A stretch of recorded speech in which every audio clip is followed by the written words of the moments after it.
اعوذ باللہ من الشیطان الرجیم بسم اللہ الرحمن الرحیم الصلاۃ والسلام علیکہ یا سیدی یا رسول اللہ الصلاۃ والسلام علیکہ یا سیدی یا حبیب اللہ۔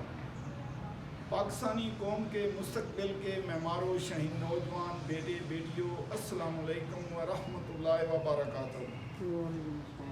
جیسا کہ آپ سب نوجوانوں کے علم میں ہے کہ عوامی تحریک علم پاکستان کی واحد سیاسی جمہوری پارٹی ہے جو عرصہ دراز سے پاکستان کے نوجوانوں کے مستقبل کے لیے، سنہری مستقبل کے لیے کام کر رہی ہے۔ اس کے لیے اللہ کے فضل و کرم سے ہم نے مختلف ٹریننگ سینٹر کھولے ہوئے ہیں تاکہ اپنی نوجوان نسل کو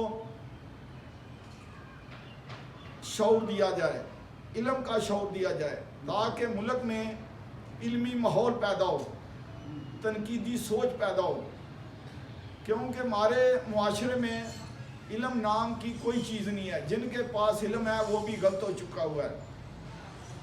اسی چیز کا نتیجہ ہے کہ پاکستان کی سیاسی جماعتیں، پاکستان کے دانشور، پاکستان کے علماء، ان نوجوانوں کے لیے بالکل ان کی زیرو پروگریس ہے۔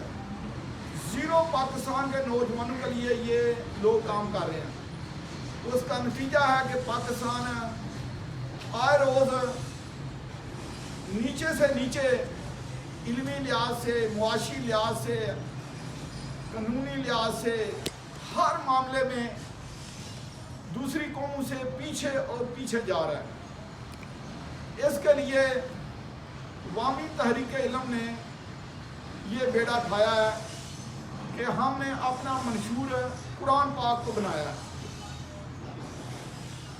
اللہ تبارک و تعالیٰ قرآن پاک میں فرماتے ہیں کتاب انزلنا الیک مبارک لیدبروا آیاتہ ولیتذکروا اولو الالباب۔ میں نے ایک بابرکت کتاب قرآن پاک آپ کے لیے بھیجی ہے، لیکن اس پر جو غور و فکر کرتے ہیں، تدبر کرتے ہیں، وہ صرف عقل والے لوگ اس سے فائدہ اٹھا سکتے ہیں۔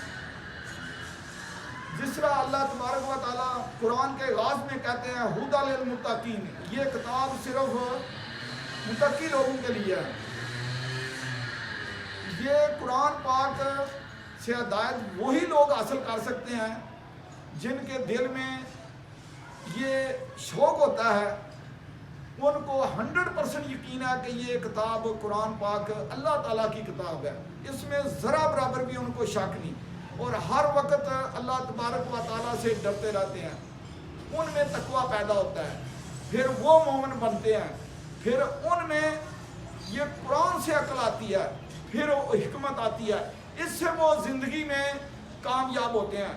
یہ قرآن پاک واحد کتاب ہے اللہ تبارک و تعالیٰ نے جس کی گارنٹی لی ہوئی ہے۔ اللہ قرآن میں فرماتے ہیں اِنَّا نَحْنُ نَزَّلْنَا الذِّکْرَ وَإِنَّا لَهُ لَحَافِظُونَ۔ میں نے قرآن پاک کی خود ذمہ داری لی ہے، انشاءاللہ تعالیٰ اللہ کا وعدہ ہے کہ یہ ذرا برابر بھی اس میں کوئی تبدیلی نہیں کر سکے گا قیامت تک۔ تو جب اللہ تبارک و تعالیٰ نے اتنی گارنٹی دی ہوئی ہے کہ اس کے باوجود بھی یہ جہالت کی سب سے بڑی نشانی ہے کہ ہماری قوم، ہمارے لوگ، ہمارے علماء، ہمارے دانشور، ہمارے سیاستدان قرآن کی طرف نہیں آتے۔ میں اس رب ذوالجلال کی قسم اٹھا کر کہتا ہوں کہ قرآن کے علاوہ پاکستانی قوم کا اس گرداب سے نکلنا قرآن کے بغیر ناممکن ہے، اور صرف ایک ہی ذریعہ ہے ترقی کرنے کا اپنی آنے والی نسلوں کے بہتر مستقبل کے لیے، کہ ہم سب کو مل کر اپنی قوم کے لیے، اپنی نوجوانوں کے لیے سوچنا ہوگا، ان کو قرآن کے قریب لانا ہوگا۔ سب سے پہلے ہمیں خود مثال بننا ہوگا اپنے بچوں کے لیے۔ قرآن پر غور و فکر کریں، قرآن کو سمجھیں۔ آپ غور و فکر کر ہی نہیں سکتے اگر آپ کو قرآن پاک کو سمجھتے نہیں۔ ہماری قوم اگر آپ غور کریں تو دنیا میں مسلمانوں کا इस हालत में पहुंचने की वजह भी सबसे बड़ी यही बनी कि जब 2-3 सदी आप सल्लल्लाहु अलैहि वसल्लम सहाबा तबा ताबीन के बाद 2-3 सदी तो मुसलमान कुरान के करीब रहे। उसके बाद जैसे ही मुसलमान कुरान से दूर हुए तो फिर हर वो बुराई शिरक मुसलमानों में पैदा हो गया।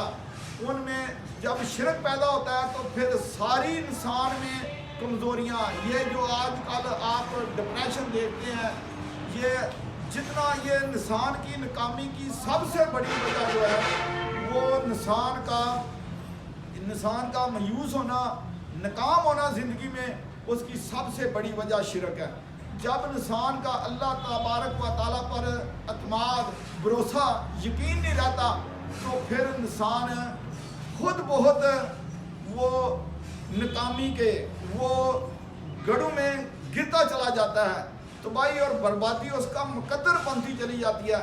यही आजकल हाल हमारी कौम का बन गया हुआ है।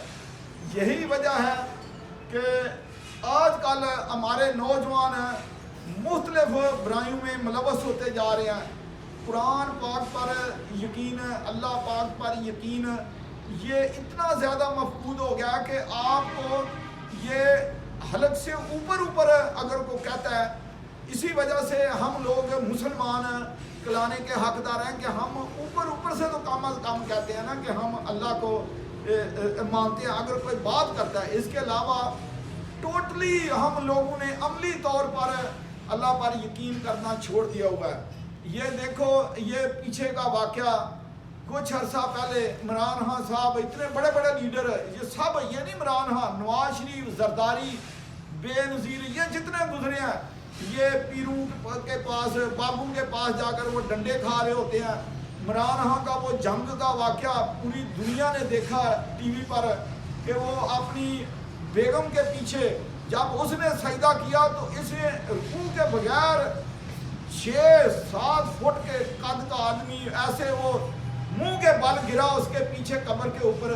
इससे ज़्यादा तबाही और बर्बादी की कौन सी बात हो सकती है। और आज पाकिस्तान का एक बहुत बड़ा तबका उसको मानने वाला है। इससे ज़्यादा इस कौम की ये तबाही और बर्बादी की और क्या निशानी हो सकती है कि ये लोग आजकल वाम उनको पसंद करती है जो जितने ज़्यादा वो शिरक करें, जितने ज़्यादा वो डाके मारें, जितनी ज़्यादा वो करप्शन करें, जितनी ज़्यादा वो नजायज़ तरीके से पैसा कमाएं, दौलत कमाएं, बड़ी बड़ी गाड़ियों में फिरें, बड़े बड़े महलों में रहें, सिर्फ उनको सलाम करते हैं। हमारे हल्के में, मेरे हल्के में, मैं पीछे 23-24 साल से इस इलाके के लिए यही बातें बार बार कर रहा हूँ। मेरा ये ख्वाब स्टूडेंट लाइफ से था कि इंशाअल्लाह ताला ज़िंदगी में सियासत करनी है और इस इलाके की आवाम को इस गुलामी से निजात दिलानी है, नौजवानों को। लेकिन बदकिस्मती से आज तक मैं उसमें अभी तक कामयाब नहीं हो सका। उसकी वजह यह है कि ये जो बड़े बड़े ख़ानदान हैं जो अपने आप को यूनियन काउंसिल के फन्ने हाँ चेयरमैन समझते हैं, ये सबसे बड़े गुलाम बने हुए हैं। ये इतने बड़े गुलाम हैं कि बदकिस्मती से ये गुलामी पर फख्र करते हैं।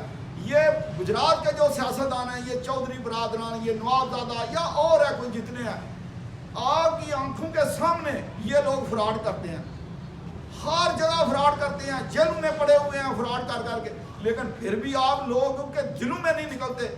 जब आपके दिलों में नहीं निकलते तो खुदा की कसम उठाकर कहता हूँ, आप जितना जुल्म आपकी अपनी औलादों पर कर रहे हो, आने वाली नस्लों पर कर रहे हो, इससे बड़ा कोई जुल्म नहीं हो सकता। क्योंकि वालिदैन सबसे बड़ा आइडियल औलाद के लिए होते हैं। औलाद खुद बहुत गुलामी में चली जाएगी, खुद बहुत मायूसी में चली जाएगी, खुद बहुत इन्हीं सड़कों पर इन्हीं लोगों को, सियान लाई को आप पहले वजात को करते थे, पहले उससे जौहर लाई को करते थे, इसी तरह नवाबों का खानदान है उनको करते थे। ये पूरी ये गुज्जर बरादरी बड़े बड़े बदमाश बनते हैं, इतनी इतनी मूंछें रखी हुई हैं, मूंछों के बगैर है ही कुछ नहीं। लेकिन खुदा की कसम उठाकर कहता हूँ, मैं लानत भेजता हूँ उन लोगों पर जो इन लोगों की गुलामी करते हैं और अपनी औलाद पर जुल्म कर रहे हैं। इंशाअल्लाह ताला कसम उठाई हुई है, इरादा किया हुआ है अपनी ज़िंदगी में। अब इंशाअल्लाह ताला कुरान के ज़रिए इंशाअल्लाह ताला अपने आने वाली नस्लों के बेहतर मुस्तकबिल के लिए इन नौजवानों को इंशाअल्लाह ताला मैंने गुलामी से अब निकालना है। इसी इलेक्शन में इंशाअल्लाह ताला हर तरीका बनाना है, बेशक कोई दूसरा तरीका अख्तियार, गलत तरीका अख्तियार भी करना पड़े तो करेंगे इंशाअल्लाह ताला। इस कौम को, इस इलाके की अवाम को इन चोरों, डाकुओं, लुटेरों, रस्सागिरों, अमेरिका के यारों, सदियों के बीमारों को इंशाअल्लाह ताला दरिया चिनाब में फेंक देंगे इस इलेक्शन में। लेकिन अपनी इस नौजवान नस्ल को इनकी गुलामी से इंशाअल्लाह ताला बाहर निकालना इंशाअल्लाह ताला अवामी तरीके इल्म के मंशूर में सबसे पहली बात है। क्योंकि अगर मैं इस इलाके की अवाम को, अपने इलाके की अवाम को गुलामी से निकाल नहीं सकूंगा तो मैं पूरे मुल्क की, मैं नवाज शरीफ, इमरान खान, जरदारी की गुलामी से पाकिस्तान की अवाम को कैसे निकाल सकूंगा। इंशाअल्लाह ताला इस हल्के में पूरा जोर लगाना है इस दफ़ा इंशाअल्लाह ताला। बड़े नौजवानों ने जिन्होंने मेरे से वादा किया है कि हम इंशाअल्लाह ताला इन लुटेरों को, इन रस्सागिरों को, इन चोरों को और इनके गुलामों को, इनके हवारियों को जो इनके पीछे पीछे भाग रहे हैं, इंशाअल्लाह ताला इनको हम हर जगह पे हमें रोकना भी पड़ा इंशाअल्लाह ताला ताकत के साथ भी, तो इन चोरों को, इन लुटेरों को, इन रस्सागिरों को, इन हवारियों को, इनके गुलामों को इंशाअल्लाह ताला हम ताकत से रोकेंगे इंशाअल्लाह ताला। और आपकी दुआएं चाहिए, मुझे आपका साथ चाहिए इंशाअल्लाह ताला। इन सब लुटेरों का, चोरों का नामो निशान तक खत्म कर देंगे, इनकी सोच खत्म कर देंगे, इनके दिमागों से, इनके दिल से इंशाअल्लाह ताला। ये जो इनके मुतकब्बराना रवैये हैं, इनके जिस वजह से इन्होंने गुलामी में रखा हुआ नौजवानों को, इंशाअल्लाह ताला ये सब के सब निकाल देंगे। व आखिर दुआना अल्हम्दुलिल्लाहि रब्बिल आलमीन।